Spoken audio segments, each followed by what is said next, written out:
اب جو وہاں سے کاؤنٹر ریولوشنری موومنٹ آئی ہے وہ عبداللہ ابن سبا یہودی.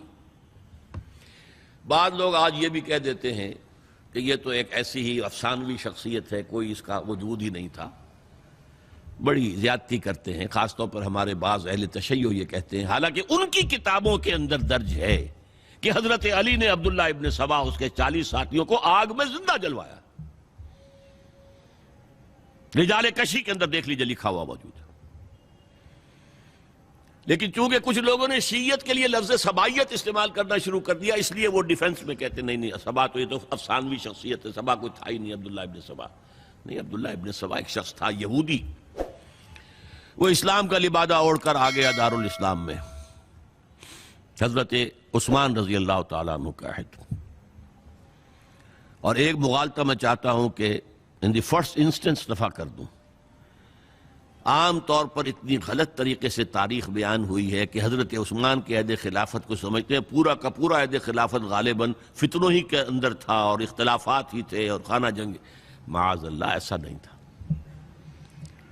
طویل ترین دور جو ہے دور خلافت حضرت عثمان کا ہے، 12 سال.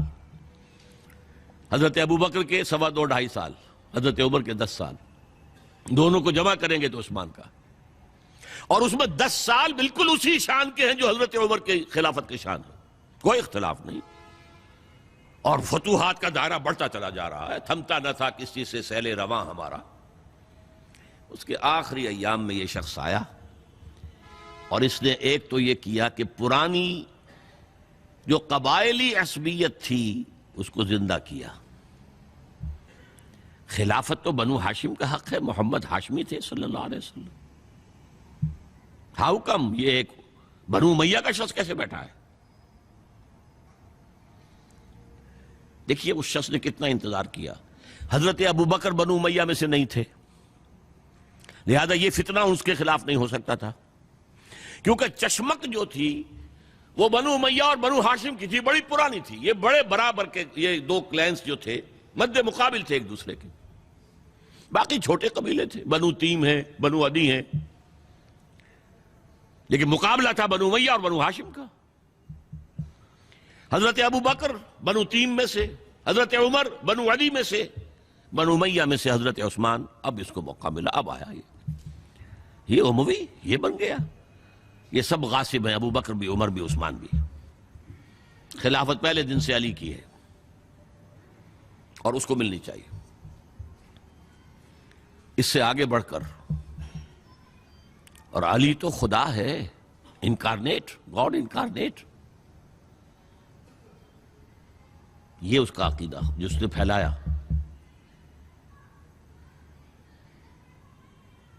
یوں سمجھئے ایک شخص نے حضرت عیسیٰ کے دین کو زیرو کر دیا تھا.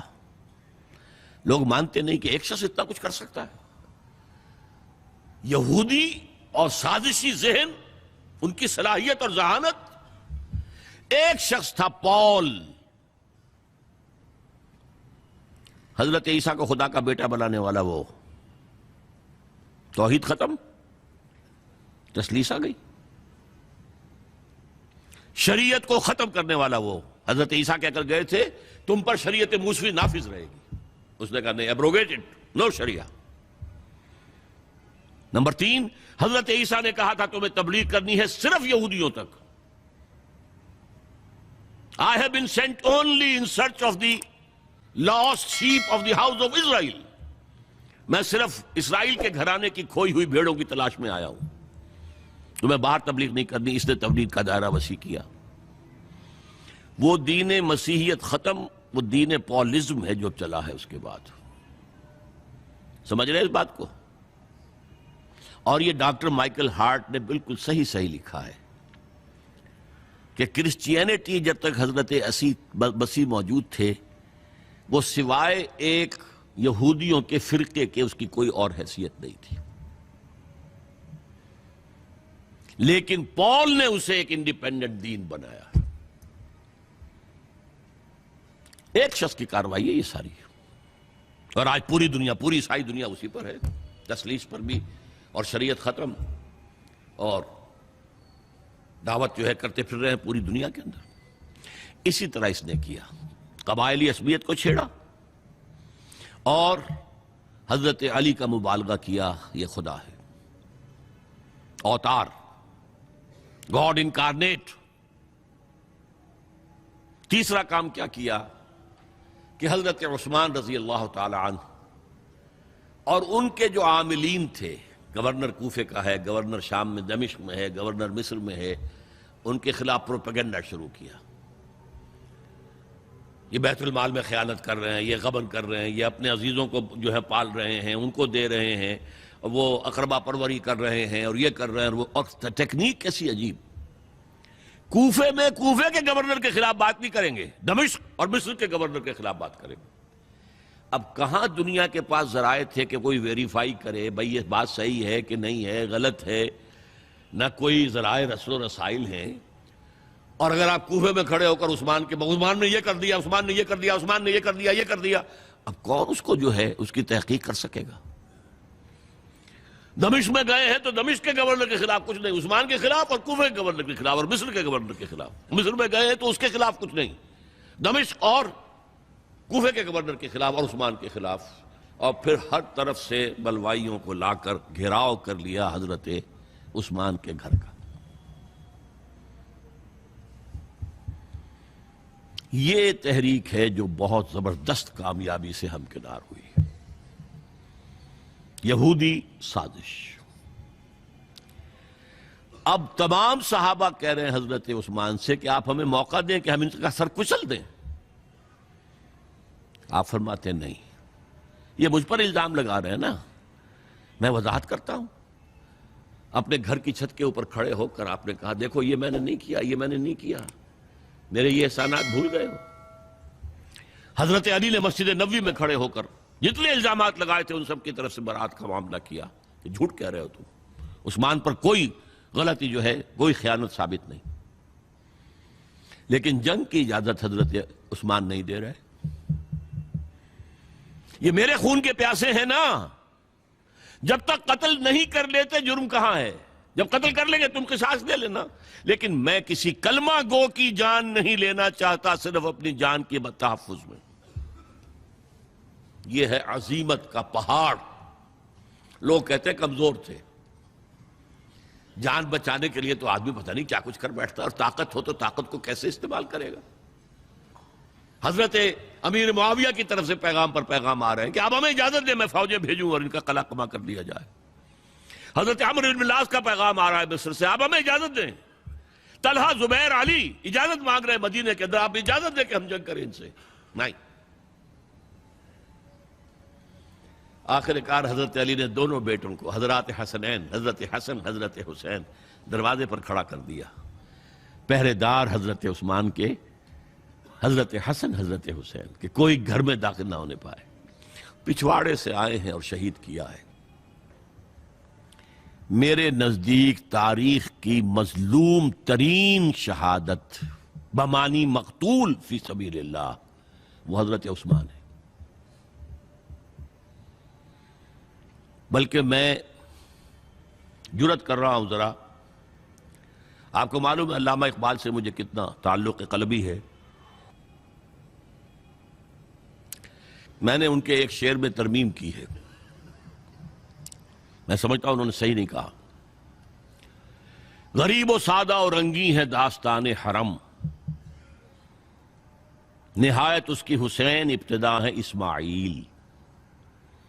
حضرت اسماعیل کو اللہ تعالیٰ کے حکم سے حضرت ابراہیم ذبح کر رہے تھے نا، اور حضرت حسین ذبح کر دیے گئے، تو گویا کہ ابتدا جس کی ہوئی تھی حضرت اسماعیل سے، اس کی انتہا حسین پر ہوئی۔ میں کہتا ہوں بالکل غلط۔